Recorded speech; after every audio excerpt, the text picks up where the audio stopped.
Now that we are in the heart of the Simpson, our traveling speed was greatly diminished. Our first full day in the desert saw us turn off the popular French line onto the rig road. We traveled along this old mining road all day, through the dry Polawana Lake system, until the K1 line. We then traveled north towards Popel's Corner, before spending our last night a few kilometers before Big Red. We tackled Big Red, the behemoth of dunes, on our last day in the desert, before heading through Birdisville and onto our camp for the night, fortunately, just before the rain started.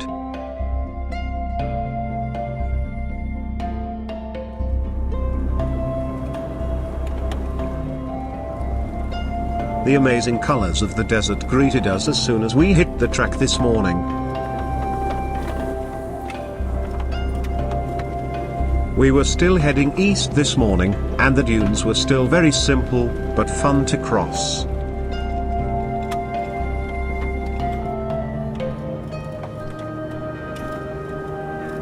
Not long into the journey this morning, we found the junction with the rig road. Here we turned right, and got away from the French line, which was carrying quite a lot of traffic. Once on the rig road, we were traveling south and between the dunes. There was plenty of vegetation around, small shrubs, wispy grass and small trees.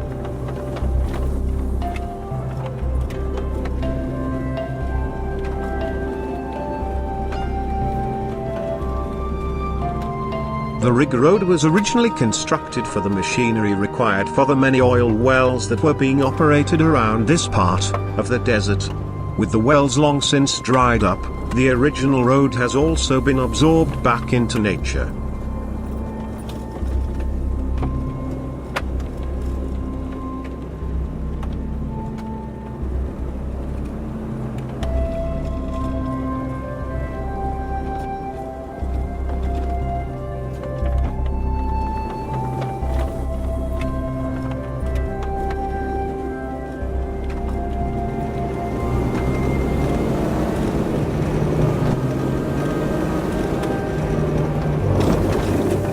We stopped for lunch between the dunes. It was hot during the day, so we were not stopped for long.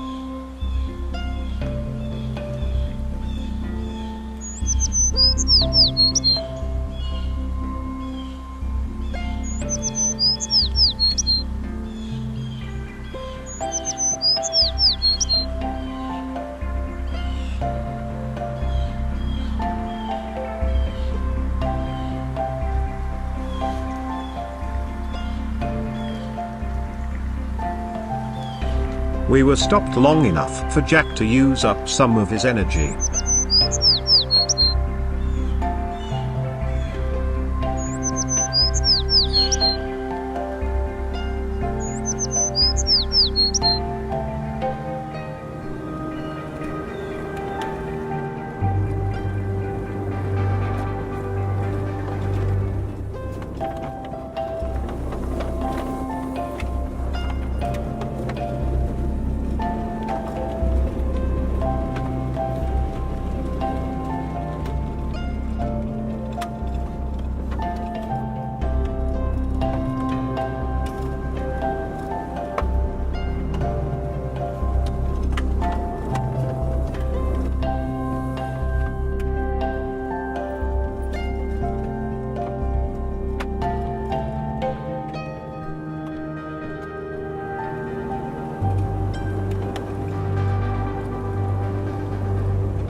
Later in the day we started looking for a campsite.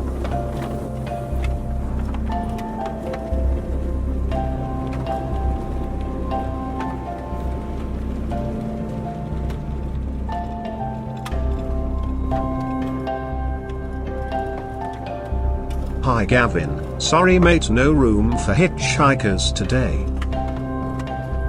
Tonight we had decided to camp on top of one of the large dunes. This would give us some great views into the valley between the dunes, and watch an amazing sunset.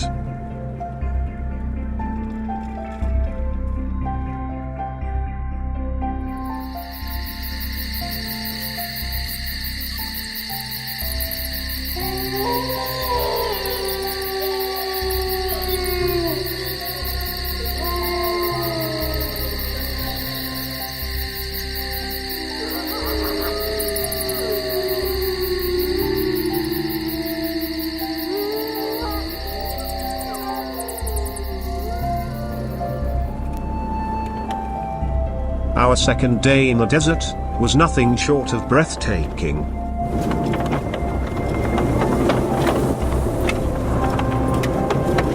Early in the morning, we traveled east across the dunes, before turning north to once again run between the dunes. On our way to the lone gum tree. The small tree is the only one of its kind for hundreds of miles around. People drive for hours out of their way to see it. Luckily for us, it was on our intended path.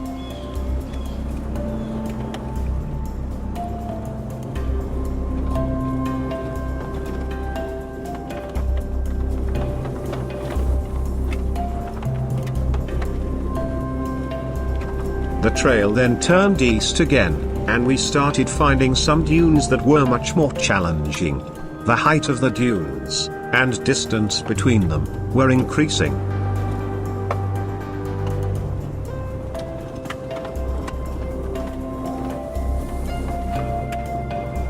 We could see the evidence of the old rig road alongside some of the sandy tracks.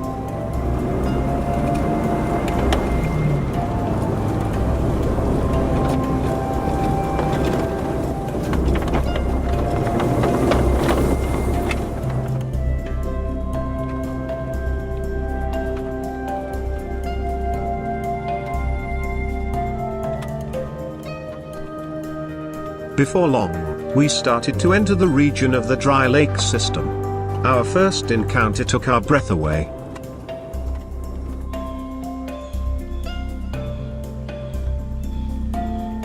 This huge expanse of dry clay pan lay before us.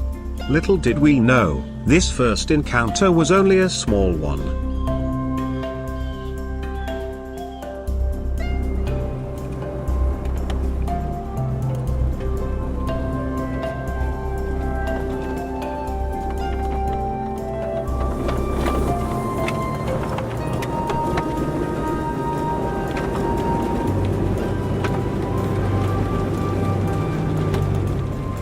From here on, for the rest of the day, we continued to encounter larger and larger clay pans.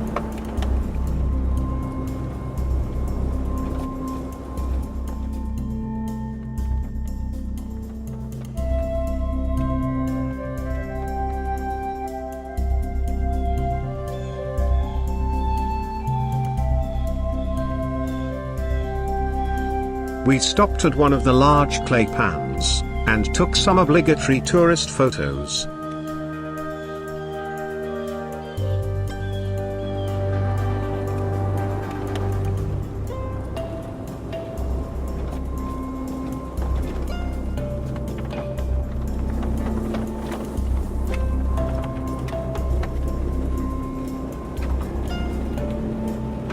Yeah, you'll have to give that a little bit once you get past the bumpy section.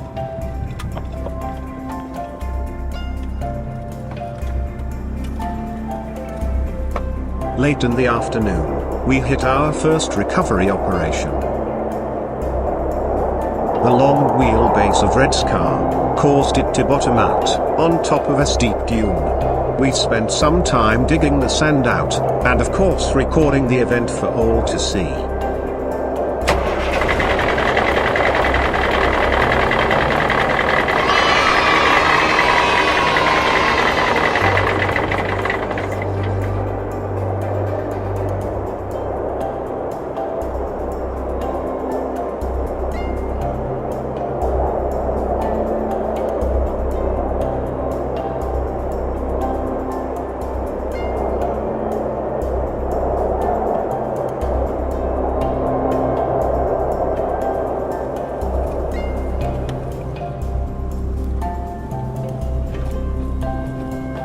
Once recovered, we continued along the rig road, and onto the K1 line.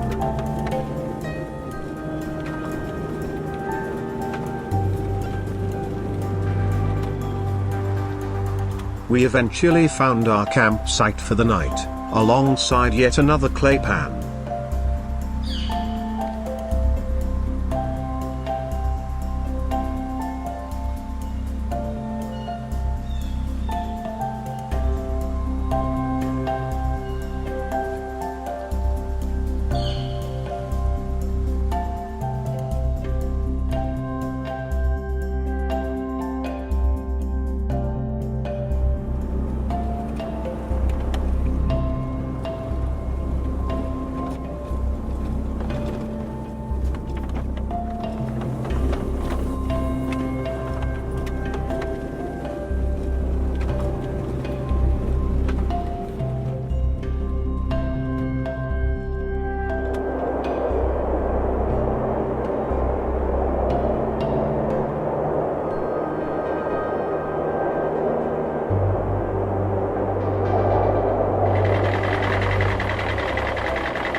final day in the desert started off with overcast skies.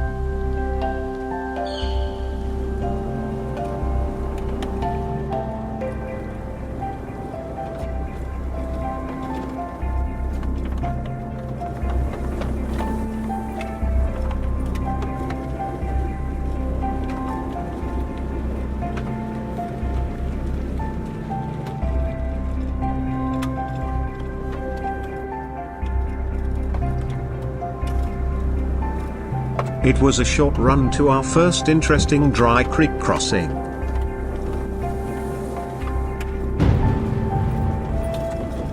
When this area is in flood, there is obviously no way through here.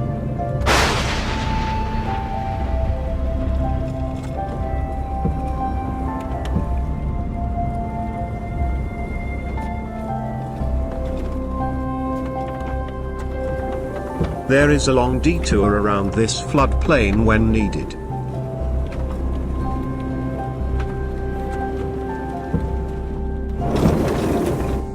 The flow of traffic away from Birdisville was relentless. Fortunately, we didn't have too far to drive this morning.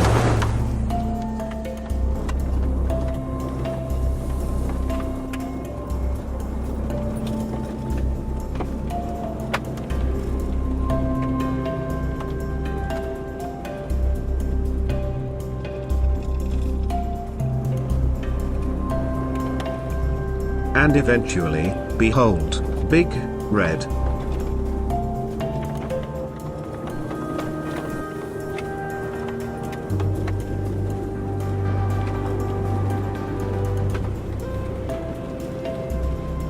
Last night, there was a concert played on top of this monolith.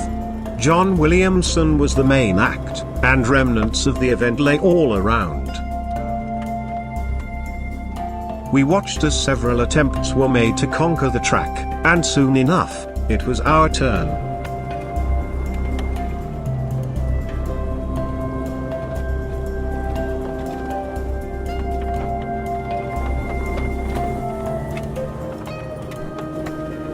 If I had reservations, they soon diminished, as we soared to the top.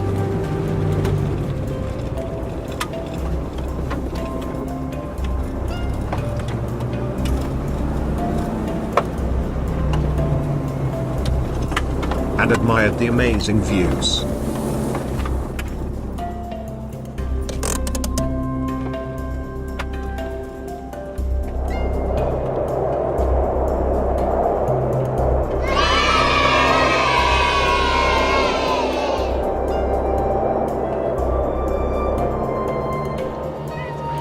Next up it was Red's turn. The diesel rodeo also did it easily.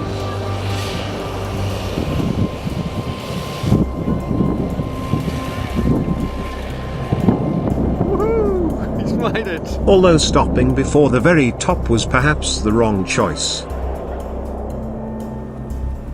We then decided to have a second go.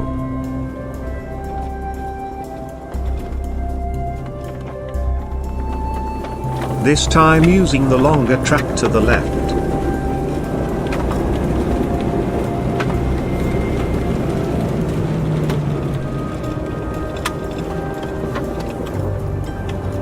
Same result, success.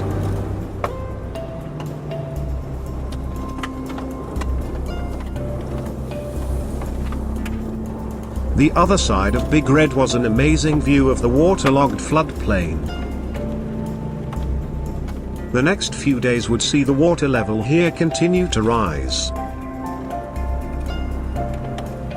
Lucky we were able to get through when we did.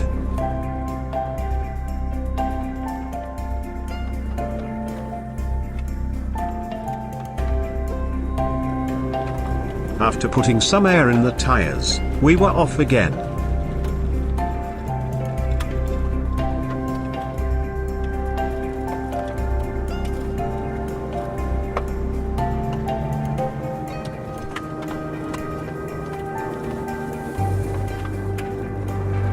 The road to Birdisville from here was like a highway, straight and smooth. Eventually we arrived in Birdisville and it was time to fuel up. The FJ was a little thirsty, taking on over 170 liters of fuel. We partayed at the Burkesville Hotel before hitting the road again.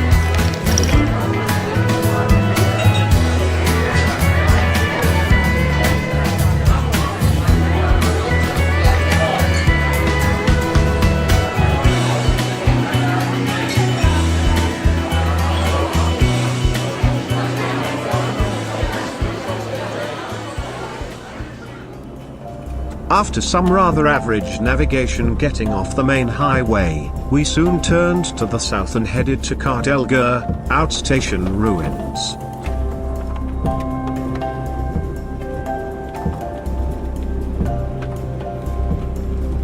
We had been constantly one step ahead of the weather today, but on this last stretch, it started to catch up with us.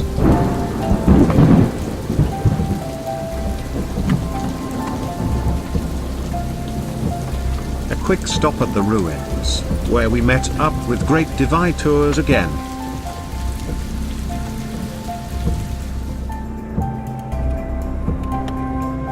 Before continuing on down the track, to find a quiet, bug-infested campsite alongside a creek.